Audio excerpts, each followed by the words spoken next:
This is just a rolling, never-ending, 24/7 nightmare, isn't it? At a basic level, the Trump administration wants tariffs, and this is how it's getting them. It's really lovely. He suddenly decided he cares a lot about forced labour issues. The great thing about British TV is I don't have to explain sarcasm. It's a complete nightmare to enforce. It's about him playing the game. If a tariff that's on Monday is off by Tuesday, back on by Wednesday, back off by Thursday, you're not going to pour concrete. You're not going to build a factory. So these are quite literally dumb tariffs. Hello and welcome to the Fourcast. I'm Matt Frei. Trump's tariffs are back. Yes, they are. But did they ever really go away? After his previous tariffs were struck down by the courts, including the Supreme Court of the US, he's now replaced them with a near identical levy. And this time he says it's because America's trading partners have, get this, failed to properly tackle forced labor. Mexico, Canada, and even the UK are just some of the countries impacted by the tariffs, which cover 99% of all US imports. So, will Trump's tariffs reinvigorate America's economy? I think that was the original idea. Or will they just make him tons of money? Or maybe not. And has the UK lost its special trading status? To talk through all of this, I'm joined by the Australian-American economist and writer of the newsletter Platypus Economics, Justin Wolfers, as well as the Financial Times columnist Soumaya Keynes. Welcome to the program, both of you. Let me start with you, Justin. Insanity can be defined by trying to, do the same thing over and over again without achieving the results that you hoped it would achieve. Is this a case of insanity, or are we not getting it?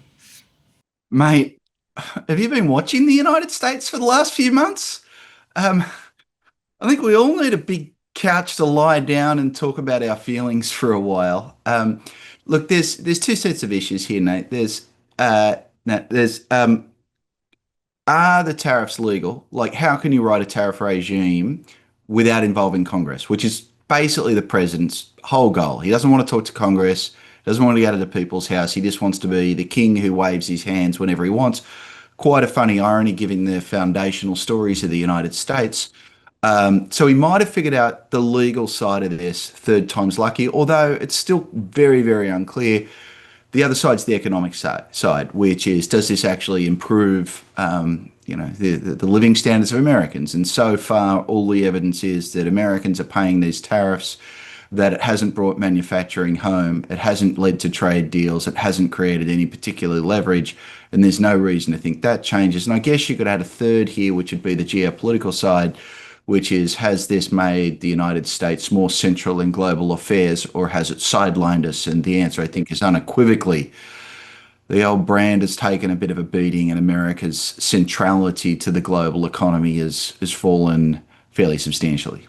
Soumaya, he loves his tariffs. He's always loved tariffs. When I interviewed him back in the day in 2014, he went on and on and on about tariffs. I think he was talking about them in the 1980s. We shouldn't be surprised that he keeps coming back to them. Are they working for him? Oh, that is a big question. So I think on many of the most obvious metrics, not really. So what are those metrics? One thing he cares about is, say, the trade deficit. The trade deficit in goods has basically stayed the same if you compare 2025 to 2024. So that hasn't gone down. Manufacturing jobs, that's another thing that he cares about. I've been looking. I don't see evidence of a massive manufacturing boom.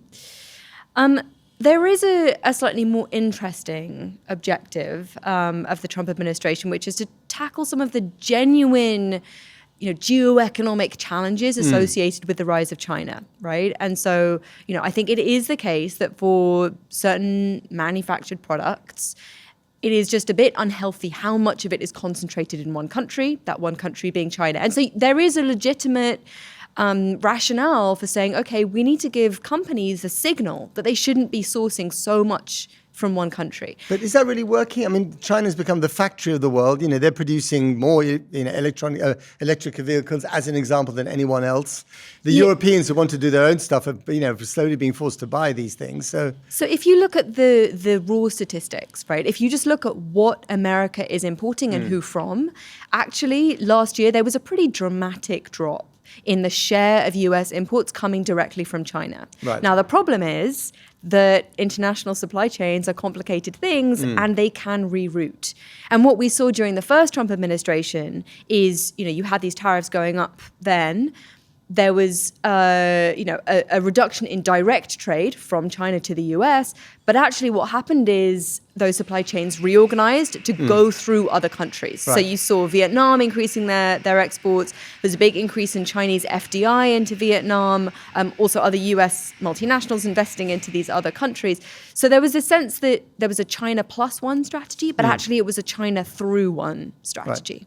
Justin, I mean, when Liberation Day, as we love to call it, and as he loves to call it, first started, and we had the aftermath of that, we went through some really dramatic, roller coaster eruptions in the international trade world. At one stage, the China tariffs went up to, I think, 150% or something crazy like that, and there were reciprocal tariffs. I mean, this is a lot calmer, isn't it? I mean, it's hardly an earthquake in numbers. So what's the point of doing it? What's the point of going from 10 to 12.5%, or maybe in some cases down from 12.5 to 10? What's the point? Right. So let me just explain the background to folks there, which is the current round of tariffs. In order to find a legal rationale, the president has to find some way in which our trading partners are treating Americans unfairly. What he's done is he suddenly, it's really lovely. He suddenly decided he cares a lot about forced labor issues. And I just love. You didn't know that about Trump, Justin? I mean, come on.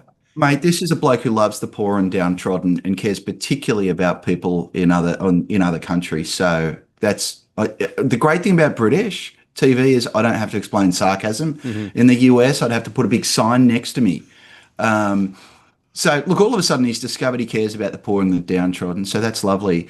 And the claim is that every other country is not doing enough to prevent forced labor issues. And the reason that's unfair is if Britain is using a lot of slave labor, American workers now have to compete against British firms that get this extra advantage of using slave labor. On those famous plantations in Devon and Lincolnfortshire, It's been really astonishing, some of the pictures we've been seeing over here. You people, what you've been doing. Fortunately, we don't believe in slavery in this country. Never have really. So that's the legal rationale. Now, here's the funny thing. Basically, in order for this to be legal, they have to have an investigation where they pretend to care, and they have to figure out which countries are really bad on slave labor and which are only merely a little bit bad. And it turns out no one's as good as the US, according to this investigation run by the US Trade Representative personally appointed by the president. And if you're found to be really bad, you get a 12.5% tariff. If you're found to be merely bad, you get a 10% tariff, which is to say, what is the incentive for moving from being really bad to merely bad? It's a 2.5-point tariff, which is so small that essentially every world leader looks at this, understands it's all bad faith, and no one's going to do anything about forced labor issues whatsoever. Right. So, but the forced labor issue is a legal thing that they've discovered that might work, that might not be challenged in American courts. I mean, might the Supreme Court, if it were to rule again, rule on the side of the administration on this one? Justin? Look, I'm not a lawyer, but people in the administration seem excited that they've threaded the needle. The first thing is the Emergency Powers Act, which was what led to the Liberation Day tariffs. It was fairly flagrantly not an emergency, and they didn't have the power. Then he put in place a set of tariffs that may or may not have been unconstitutional, but even if they were constitutional, they were only allowed to last 6 months. 6 months ended this morning. And so coincidentally, they found forced labor problems around the world exactly on that last day. So here's the weird thing about it, which is the Constitution gives the power to tariff to Congress. At various points, Congress has given some powers back to the White House. These require a whole process. So there's a bunch of nerds at the US Trade Office who basically have to write reports saying, I'm really worried about forced labor elsewhere. The point is they've gone through this legal process and they've pretended to believe it, and there's now a paper trail. The courts tend to give deference to the White House on a paper trail, even when it's absurd. That's why the folks I talk to, Soumaya may be better networked on this than me, the folks that I talk to think this will probably hold up. What are you seeing, mate? So I think there is some question still. I think there will be challenges. People will try to challenge these new measures. Just to clarify a couple of things, though. So one, the Trump administration isn't accusing the UK of using forced labor to make manufactured goods that it's then sending to the US, right? The Trump administration is effectively accusing the UK of not enforcing its forced labor regime when it comes to imported goods, right? Okay. And the thing about that is it's a complete nightmare to enforce a forced labor regime when it comes to imports, because there's no label on a piece of clothing or a berry that says made by forced labor, right? You need a huge amount of information. And so it's kind of impossible So for is every companies country to know. guilty, including the US, So of importing goods from other countries where there might be forced labor involved? Or is the US particularly stringent about making sure that that doesn't happen? I mean, do they have a point, effectively? So there's one difference in that some countries don't even bother having a law saying that the imports made with forced labor are banned. Others do, but then it's really difficult to enforce. And so the US claims that it is superior when it comes to enforcement. And, it has taken actions against, cotton made from Xinjiang and it's done various things. But I completely agree with Justin that this is not a good faith investigation. And, if you're saying this is such a big deal that it warrants a 10 or 12.5% tariff, it seems weird to say then that the difference between the top of the class and the worst in the class is then only 2.5 percentage points. I mean, is it wrong to look at these tariffs as just tariffs? This is actually basically America imposing a tax or protection money, if you like, for its superpower services or disservices around the world. I think essentially the US government wants to raise the average tax level on imported goods, right? They want to send that signal that companies had better source from the US, make stuff at home.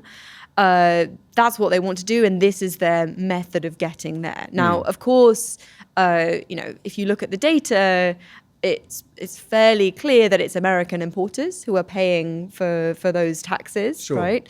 Now, there's some nuance around that. In certain cases, it looks like American importers have switched to cheaper products, right? And so if you were previously selling those expensive products to the US, you are losing out. So it's not like, the Americans are losing and no one else is losing too.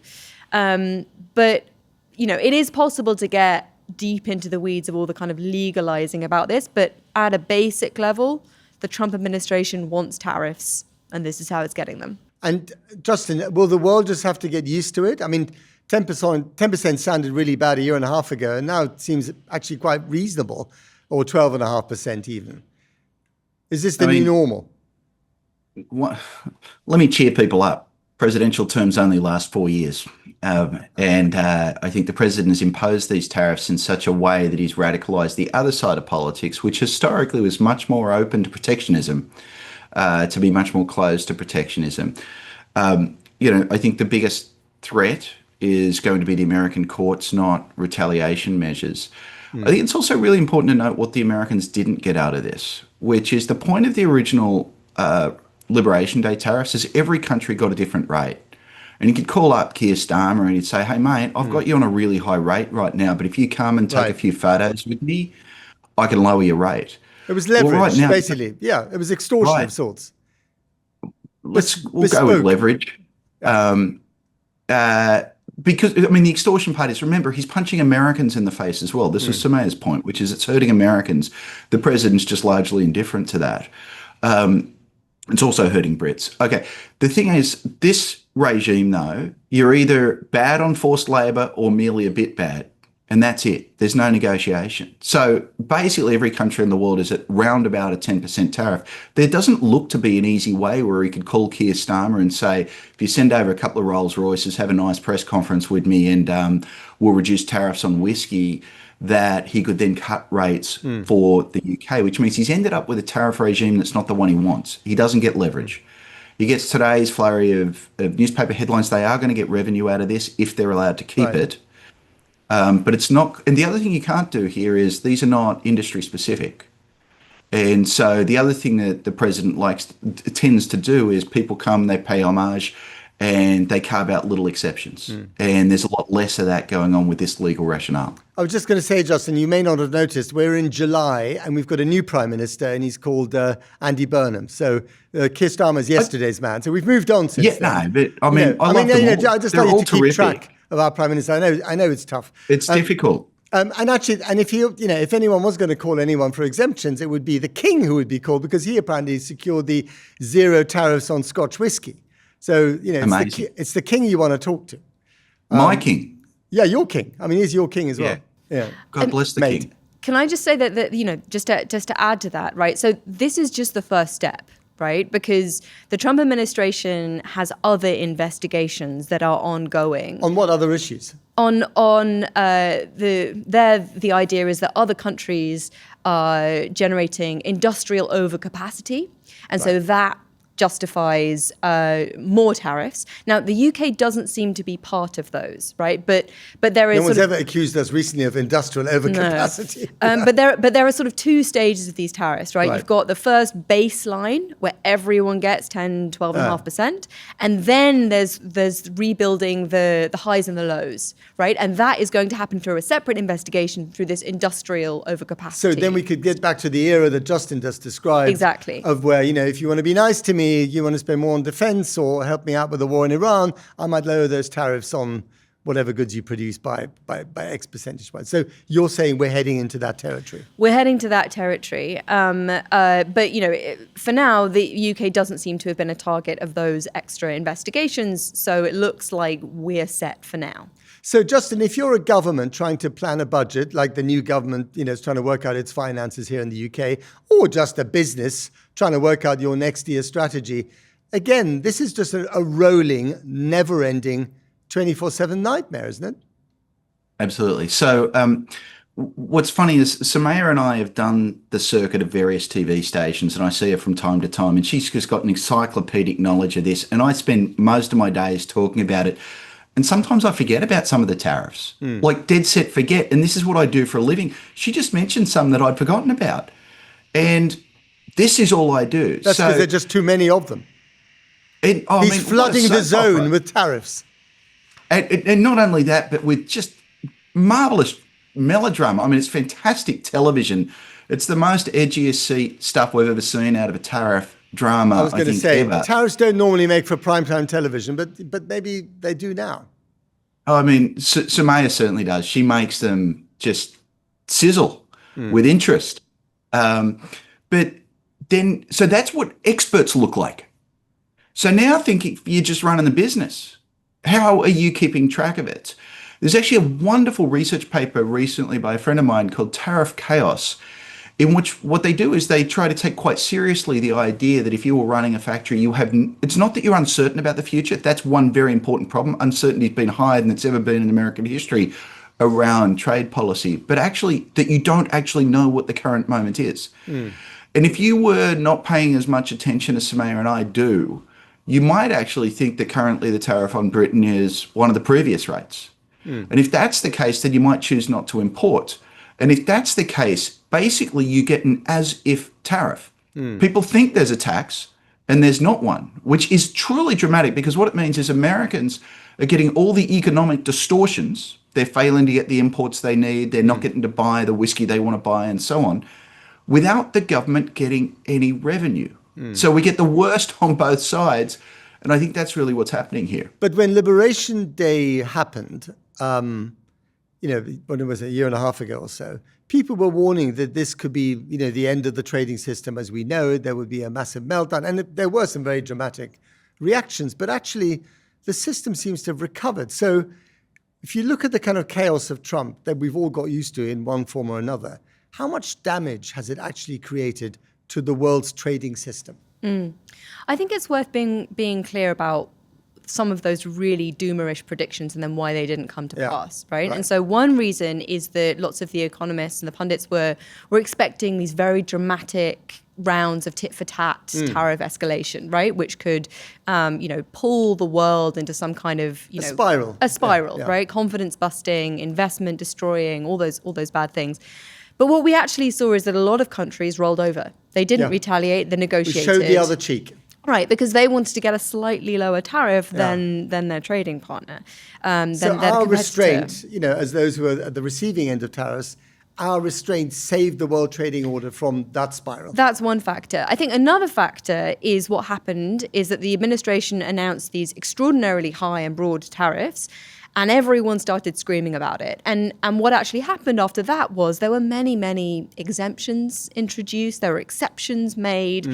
And so now if you compare the statutory tariff rate, the legal tariff rate, with the tariff rate that's actually applied, right? If you just compare the tariff revenue with total imports, there's a pretty big gap between those two, which is partly because of all these exemptions that were introduced. So, even with the announcement of these broad 12.5% tariffs, everything that was covered by other investigations was carved out, right? So cars, not included. Lots of pharmaceutical products, not included.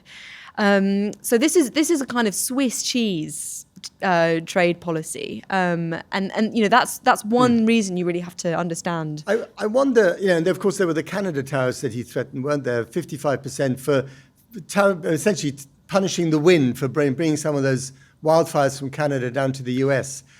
So actually, there were 50% tariffs punishing Canada for retaliating against US measures. Canada was one of the few countries that did retaliate. It's funny because they're now retaliating. It wasn't about the wildfires. It was about. The timing suggests it might have been, but actually, if you look at the detail, my hunch is that it was part of the negotiations for their trade agreement. I think it was all part of that. Justin, are we all missing the point here that actually, Trump, who's of course obsessed with the attentional economy, as I think, there's a posh way of describing it. In other words, he wants to be everyone's center of attention all the time. He wants to be in our heads all the time. And by the way, he's doing a really good job at that, not just because of what he says, but also what he does. So this isn't about the money that you collect or about rebooting American industry. That ship has sailed. It's about him playing the game, about the daily jeopardy. I might raise those tariffs on you. I might bring them down. Or the threat of tariffs hangs over Canada or Mexico or Cape Verde or whatever. There's always that thing. And it means that everyone has to pay attention. And we're all engaged, around the Trump, roulette table to see where the ball ends up, whether it's in our number or someone else's number. And it kind of keeps him busy and keeps us busy trying to second guess him. Is that what this is about? And this is where I'm going to remind you I'm an economist, not a psychiatrist. So I can't and won't try and get into someone else's head. Your hypothesis, though, certainly has a lot of facts that seem to fit, which is whenever there's quiet, we suddenly change things all over again. So this doesn't feel particularly strategic. The irony of this, by the way, is that it ends up undoing the president's bargaining power. So the president fashions himself as a deal maker, and certainly he made a big deal of making a deal with the UK, which sort of was and sort of wasn't a deal, and he pretended he made deals with others, and he pretends he's making deals every day. Feels a little bit like when I had a kid, I had, one of those play bulldozers that he could sit on, and he'd put the hard hat on, and he really liked playing. He was a bulldozer driver. A little bit like that, but with the global economy. The thing is, though, that what the president has absolutely shown is if he strikes a deal with you today and tomorrow he wakes up and is in a different mood, the deal's gone. Which means that for anyone who wants to come to the table in good faith, a good faith trade deal is about trying to more closely integrate your economies. I'll invest in, the Canadians, they invested in putting a lot of their auto plants along the US-Canadian border. Those are long-term investments where you need that border to be pretty open for that investment to pay off. People thought they had that safety with the North American Free Trade Agreement. It turns out that they didn't. And so now no one is going to sign a deal that requires their country to give something up today in order to get something back from the US in the future, because the US has shown that it can't. So basically the president's scope or capacity to make deals has shrunk tremendously. Almost any other world leader could make more effective trade deals because every other world leader operates on the principle that their word is binds their future selves. I mean, the irony, I guess, is that Trump on one level and a lot of people around him, including Scott Bessent, the Treasury Secretary, seem very focused on trying to maintain America's, economic and dollar supremacy around the world. They want America to remain economically the top dog. New deals that are being signed, like this trade deal with Saudi Arabia that's now under some kind of cloud in terms of nuclear development. That's about locking in American companies to the country that wants to have a nuclear capability. But at the same time, he's also undermining the thing that was most precious about America, which is trust. So has that trust been lost as a result of his chaotic behavior? Or as Justin said, he's only going to be around for another 2 years. Could that trust be regained? Or is he doing enough damage to it for it not to come back? Yeah, I think there's been a hit to the amount of trust that one can have. And is that the biggest price, the biggest cost of this tariff war? So yeah, I think so big picture, President Trump came in and he blew everything up. And he is a mercurial man. He's not consistent in his opinions, and he can get out of bed and decide that he wants to put a tariff on anyone. I just want to kind of add some nuance to this, though, because after the Supreme Court judgment earlier this year, after that initial big round of tariffs was dismantled, essentially what happened is the Supreme Court did take a bit of power away from the president. The president couldn't just announce whatever he wanted. Right. Now there does need to be some kind of process, an investigation. It needs to be slowed down. And so I think that has, pushed the administration towards a kind of more deliberate way of doing things. And is that why we've got these, tariffs on countries who are engaged in other countries that have forced labor or don't crack down on it? Because they were forced to think much more carefully about the justification for new tariffs after the Supreme Court ruled against them. So the investigation was a result of that, right? And so using this slower, legally stronger justification for the tariffs, that's why that happened. But in terms of the future trade tariff measures, we're going to see more of them, right? The Trump administration. But are they getting better at imposing them? Are they getting their legal ducks in a row as a result of some of the setbacks that they've had? So I think yes, but what they're having to do is, because they're having to sort of spell it out, it means that I think that the tariffs that are being imposed may end up being more lasting. Right. So as an example, one of my predictions is that we're going to see some kind of action against the Europeans for its fine on the big American tech giants, sure. Right? The Americans are very exercised about that kind of thing. And Trump has always hated the EU. He thinks it's a bunch of grifters trying to take the Americans to the cleaners, basically. So, right. But if those are imposed, then I think they're going to be much more likely to stick than the kinds of tariffs that Trump, would announce and could go up within the next few hours. And, there are many cases where Trump would announce tariffs on social media and then they just wouldn't go into effect. So now, you have to look, where's the investigation? Where is the legal justification? Justin, do you agree with that? Yes, absolutely. So everything's slowing down. Right.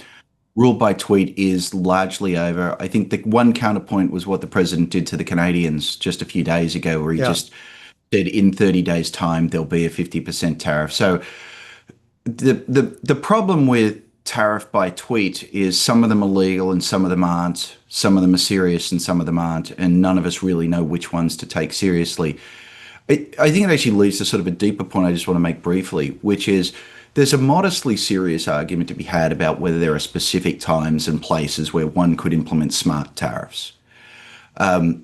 What we've done instead is chaotic tariffs. And the whole point of a tariff is if you put the tariff on, then people might start buying American goods rather than foreign goods, and that's going to lead folks to build a factory in America rather than abroad. The thing is, if the tariff that's on Monday is off by Tuesday, back on by Wednesday, back off by Thursday, you're not going to pour concrete. You're not going to build a factory. So these are quite literally dumb tariffs. This is a way where we ensure we get all the costs, but actually very, very few of the benefits. Okay. We've got a few more minutes. So just a couple of very sort of short but clear questions and hopefully some clear answers. Is America the biggest loser of the tariff regime that it has introduced? Justin?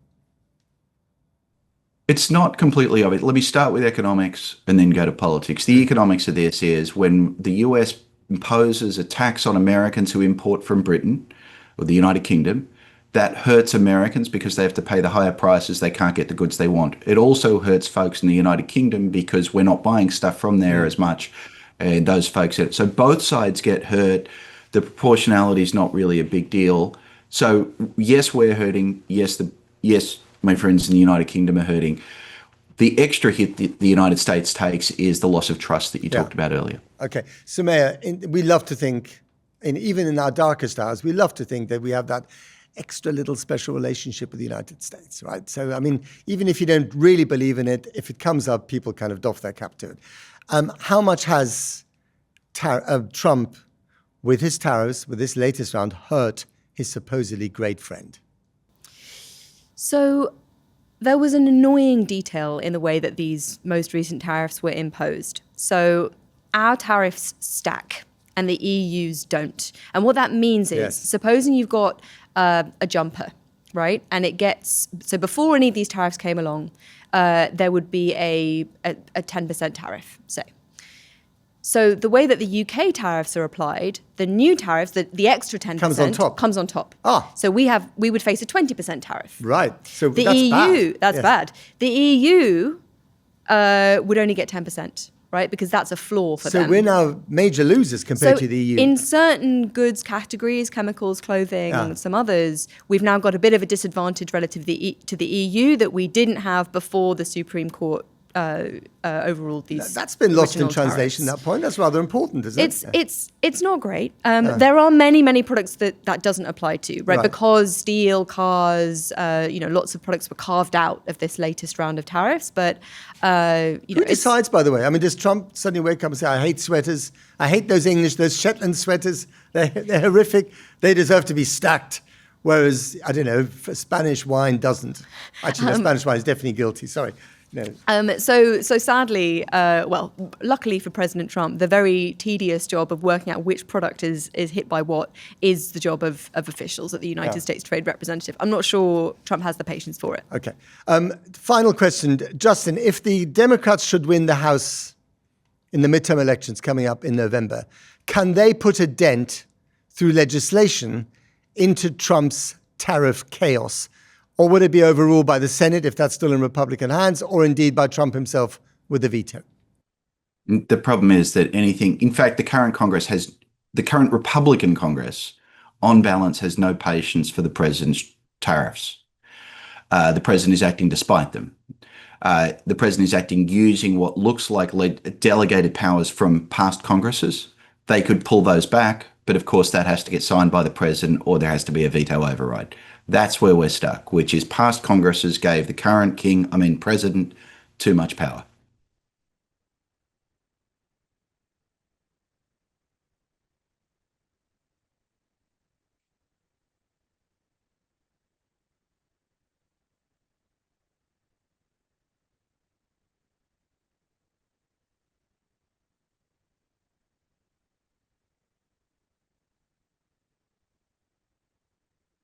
Well, so I actually wrote a book about this, right? It's called How to Win a Trade War, and the premise of that is that it is over, right? We are in this world of geoeconomic conflict. We're not in a world where we can throw up our hands and say no one wins a trade war. We can't engage in the fight. We have to learn how to, minimize our wounds. That may just be what we're reduced to these days. And the World Trade Organization as a kind of arbitrating body. Irrelevant. It's less relevant than it has been in the past, and sadly, I don't think the solution to today's trade conflicts is to rebuild that in its own way. Right. I think there's too much about it that has broken. So it's the Wild West out there, or the Wild East, or the Wild everything, Justin? Pretty much. At some deep level, it always has been, but this time there's a cowboy, and the cowboy's willing to take advantage of the fact that there aren't really well-enforced or enforceable rules of the game. On that very sobering note, it has been the most cheerful analysis of, entertaining analysis of tariffs. Thank you very much to both of you. Justin Wolfers, Soumaya Keynes, any relation? He's my great-great-uncle. Great-great-uncle. John Maynard, there we go. We doff his cap, our cap. Thank you very much to both of you for coming on. That's it for the Fourcast. See you next time.